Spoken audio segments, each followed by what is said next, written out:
Dan meskipun ya Donald Trump kalau lihat ya dari hari Senin itu berulang kali nyerang terus NATO, sekutu-sekutunya, dikata-katain habis-habisan ya sama Donald Trump. Cuman ya kali ini agak unik nih karena dia nggak lagi ngata-ngatain NATO. Bahkan dia nggak sebut NATO sama sekali. Tapi satu yang unik, dia malah bilang negara-negara yang selama ini mengandalkan suplai minyaknya dari Hormuz harusnya sekarang mulai bergerak nih secara aktif untuk bantu melindungi jalur perairan di Hormuz. Karena negara-negara yang selama ini mengandalkan minyaknya melewati Selat Hormuz, ya harusnya mereka seneng dong, harusnya mereka ambil kesempatan dan ya turut merayakan keberhasilan ini menurut Donald Trump. Nah ini agak aneh juga sih Donald Trump. Jadi dia pengen banget negara-negara lain itu mendukung dia sebetulnya. Bahkan dia bilang lu harus pergi ke selat itu, go to the strait and take it kata dia. Maksudnya ambil tuh selatnya.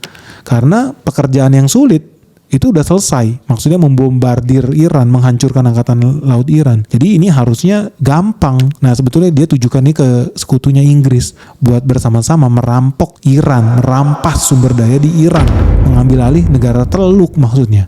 Cuman ya sayangnya ya lu tahu ya Donald Trump kan punya program America First. Dan ini janji dia kepada para pemilihnya bahwa dia tidak akan membawa negara Amerika Serikat ke peperangan yang tidak ada ujungnya dengan negara lain. Tapi dia nggak berhasil nih memenuhi janji dia.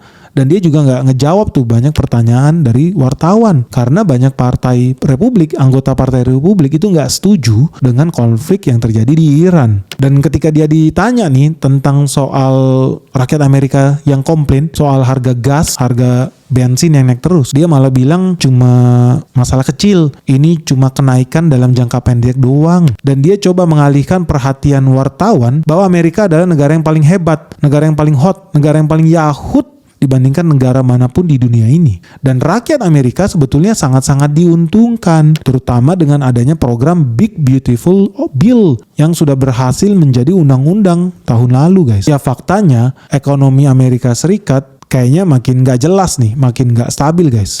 Apalagi kalau lu lihat setelah harga bensin naik, siap-siap aja ya lu kalau jadi rakyat Amerika, artinya biaya hidup bakal naik tinggi.